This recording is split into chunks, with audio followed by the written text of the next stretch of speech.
আরফান হ্যাঁ না করার ক্ষেত্রে নিজে চিন্তা করতে পারে, প্ল্যান করতে পারে, আমাদেরকে শ্রেষ্ঠত্ব দিয়েছেন সুবহানাল্লাহ। তারপরেও কেন সাড়া দেয় না? ও শয়তান পিছু লেগে আছে, 1 নাম্বার। 2 নাম্বার, সে নিজেকে দুনিয়ার সমস্ত কাজের মধ্যে নিজেকে জড়ায় রাখে। ইচ্ছা শক্তি যদি জাগ্রত করে তাহলে দুনিয়ার কোন কাজ মালিকের গোলামি থেকে কি করতে পারে না, কোন বান্দা বান্দি। হ্যাঁ, এই যত পরিমাণ শাস্তি তোমার জন্য নির্ধারিত করা হয়েছে সেই পরিমাণ শাস্তি তোমাকে ভোগ করতেই হবে।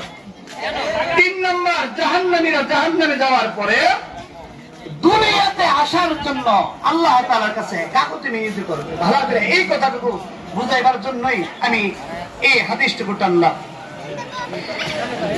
3 নম্বর যে আব্বারটুকু জাহান্নামীরা করবে, তারা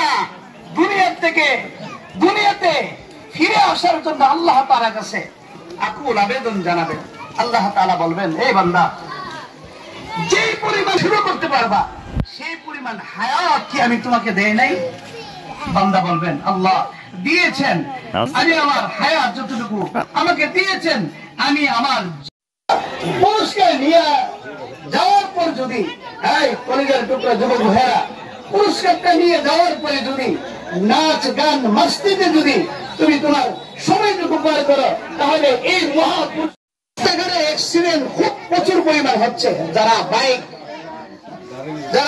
চালান, আল্লাহ আপনাদেরকে একটু বলে দিচ্ছি, সেই নিয়মটা হলো যে সর্বপ্রথম আমরা বাসায় থেকে আসছি, নিয়ত হয়ে গেছে, তারপর আমরা যদি নিয়ত করতে চাই নিয়ত করে নেব যে ঈদুল ফিতরের 2 রাকাত ওয়াজিব নামাজ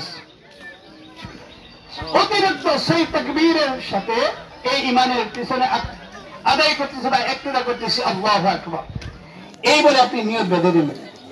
নিয়ত বাঁধার পরে ইমাম সাহেব সানা পড়বেন, আপনারা পড়বেন, পড়ার পর আল্লাহু আকবার বলে হাত উঠাবেন, ছেড়ে দিবেন, একটা তাকবীর।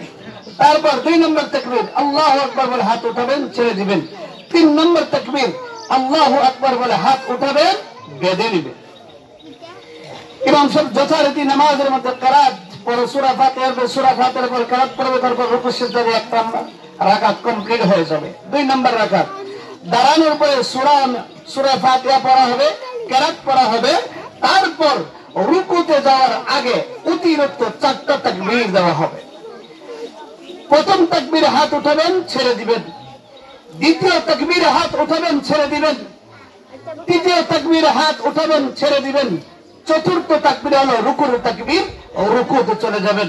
বাকি নামাজ যথারীতি ভাবে ইনশাআল্লাহ আমরা যেভাবে ওয়াক্তের নামাজগুলো আদায় করি সেভাবেই আমরা কমপ্লিট করব। আমরা দাঁড়িয়ে যাই।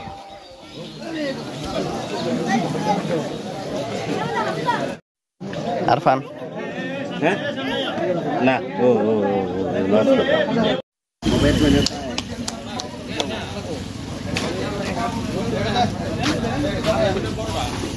দাদা